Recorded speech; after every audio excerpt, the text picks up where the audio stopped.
Habis dari play, Samson berangkat. Yuk, kemana kita?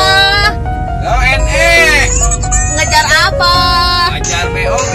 Yuk, juara 1 coy. Nih hari Jumat. Hari Jumat si Magno. Hari Sabtu Dewa. Hari Minggu Samson lagi juara 1. Aduh.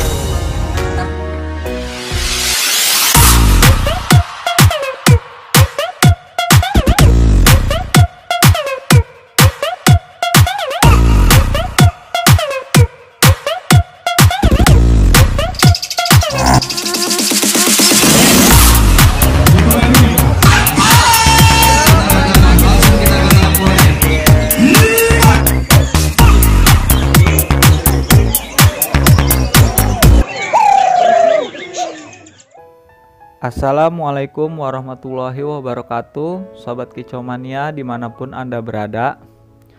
Ada 3 faktor yang sangat mempengaruhi agar murai batu bisa tampil maksimal pada saat di lapangan.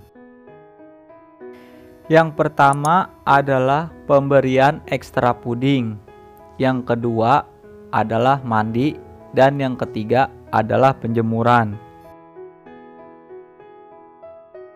Buat Sobat Kicomania yang masih bingung tentang memahami karakter dari murai batu atau antara birahi dan emosi, maka pahamilah 3 faktor itu saja. Jika 3 faktor tersebut sudah benar-benar Sobat Kicomania pahami, maka akan lebih mudah menentukan pola perawatan dan pola settingan seperti apa yang akan diberikan kepada murai batu yang Sobat Kicomania rawat.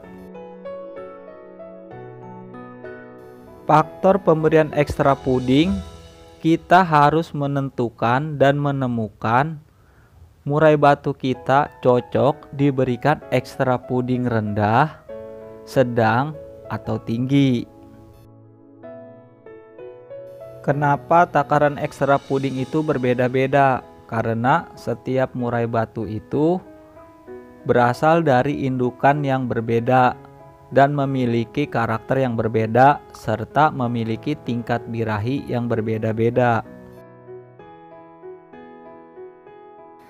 Tentukan jumlah jangkrik terlebih dahulu untuk settingan harian, karena keroto dan ulat hongkong itu hanya ekstra puding tambahan ketika kita sudah mengerti antara takaran jangkrik untuk murai batu yang kita rawat.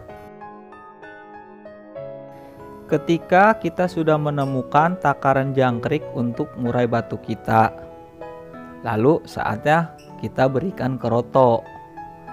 Ketika kita memberikan keroto, kita lihat tingkahnya dan perilakunya, apakah murai batu menjadi galak atau murai batu semakin gacor.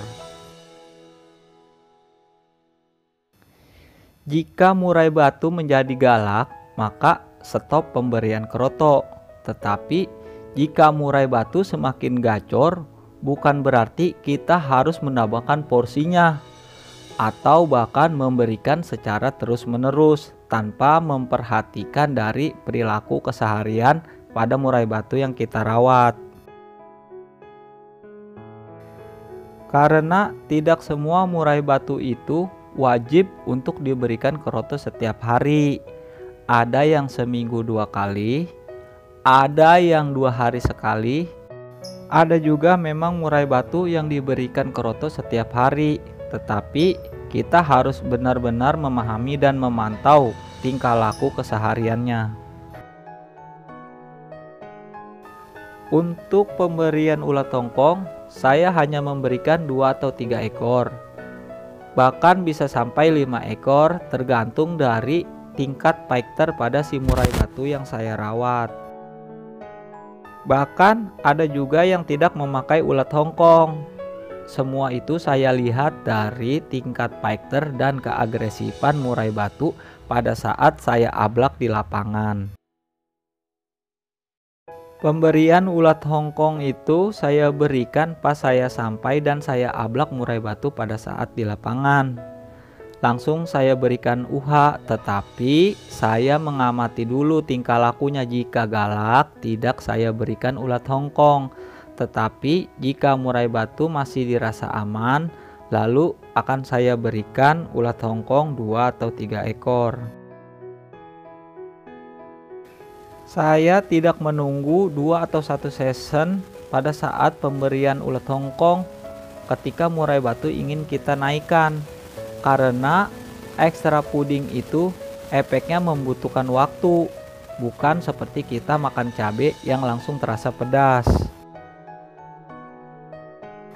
Untuk faktor mandi, coba kita perhatikan apakah murai batu kita enak pada saat kita mandikan setiap hari, atau seminggu 2 kali, atau hanya seminggu sekali.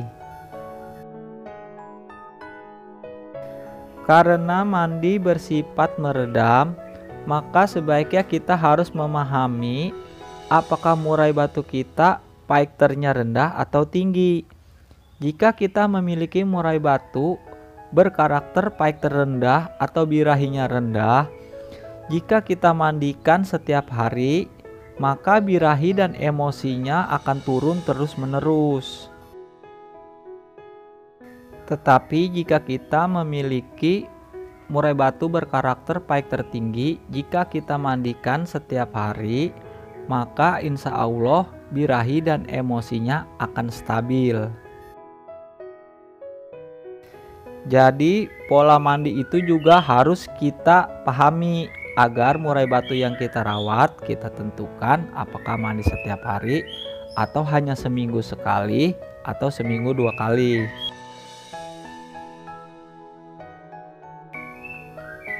Faktor yang ketiga adalah penjemuran. Karena murai batu di habitat aslinya tidak mungkin berjemur secara terus-menerus. Faktor penjemuran ini pun harus benar kita pahami.